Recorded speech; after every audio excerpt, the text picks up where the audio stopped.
Hello, Steve White, Trekboy89 for Steve Arts89. Well, I'm a little embarrassed, but mostly excited, because I just watched the New York Comic Con panel with the Nacelle company talking about their line of Star Trek action figures, and both the articles that I read got the scale wrong, and they are in fact doing 7-inch figures, which was what I assumed they were going to do when I read the description of the figures, and I was really upset when I found out they were doing, well, they were supposedly doing 6-inch figures, not 7-inch figures. And I thought, well, there are two lines of characters from First Contact and J.J. Abrams' 2009 film in 6-inch figures, so I guess we can build on that. I wouldn't have wanted to, create a 6-inch collection of Star Trek figures. I would rather have continued the Art Asylum 7-inch figures, but it wasn't the end of the world. Then I heard in a different article that they're doing 6.5-inch figures.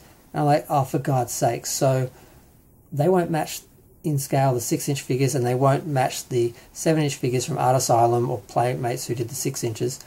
So I was like, this is the stupidest thing I've ever heard.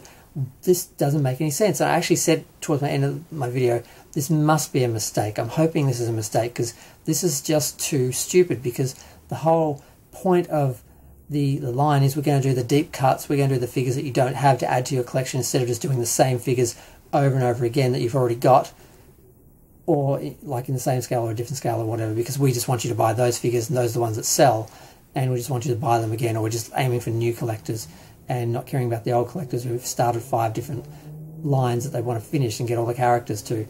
So it made sense to me that they would do 7 inches, because that is the sort of main sort of standard sort of line at the moment, like Ultimates, Star Wars, Vintage, Master Universe, Masterverse, all those figures, the Thundercats ones, all those figures, they're all 7 inches. That's like the standard now, the sort of, film accurate, screen accurate, 7-inch detailed figures is what we're sort of doing now. He did say that he sort of wanted on some level to continue the Playmates line, because he, collected them, but he wanted to move forward, go forward into the future, and that's what people are doing now. That's like the standard now, so that's why they're doing 7 inches. And I'm really happy, because I'll finally get to add, a Captain Sulu for Uhura to hang out with. I can finally have Archer in a better outfit, because this drab thing he's been wearing for like 20 years, and he needs something nicer, maybe a shade of green. And we're probably going to get some more original series crew members to sneak onto the Enterprise along with Bashir and Dax and Cisco for Trials and Tribulations. So I'm very excited, because I can't wait to make my Peter Preston kick Khan's ass, because I'm going to get Peter Preston, and I'll probably even get Jellicoe, even though I hate him. But yeah, so I'm just really excited now.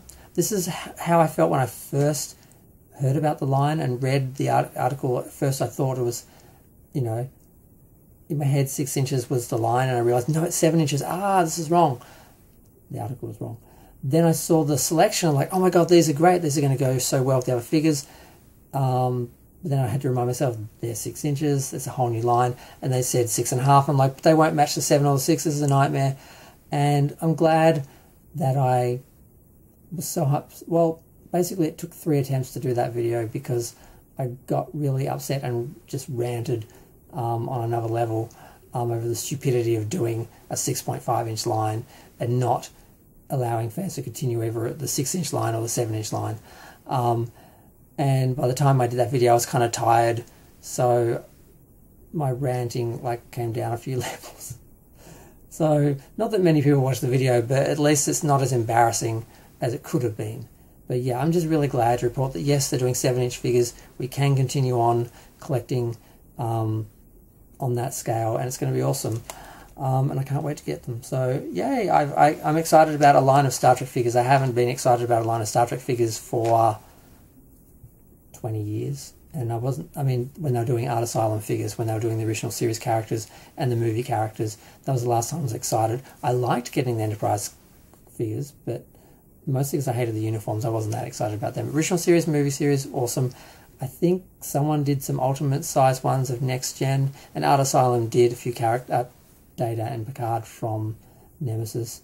So hopefully they will do the rest of that line, because they are licensed to do everything from the original canon Star Trek universe. They're not doing anything from the Prime universe, like J.J. Abrams and Discovery, those universes, because they don't have the rights, because they're separate rights, because they're a separate universe, a different Star Trek. So that's why they've just got the rights for the original canon Star Trek. So all the characters they'll be doing will be from the original series on through to Enterprise on TV, and the motion picture through to Nemesis, and that's it. So I'm really excited now. I can collect my Star Trek figures again. I can build my 7-inch collection to go with my other 7-inch collections, and like the McFarlane DC Multiverse, stuff like that. So it's awesome. I'm really happy about this, and I'm so glad. I just wish it didn't take 2 wrong articles and 2 hysterical videos to actually finally get to share some good news about this new line. I'm going to go. Feel free to share, like, comment, subscribe. Let me know what you think of the new Nacelle 7-inch Star Trek action figure line.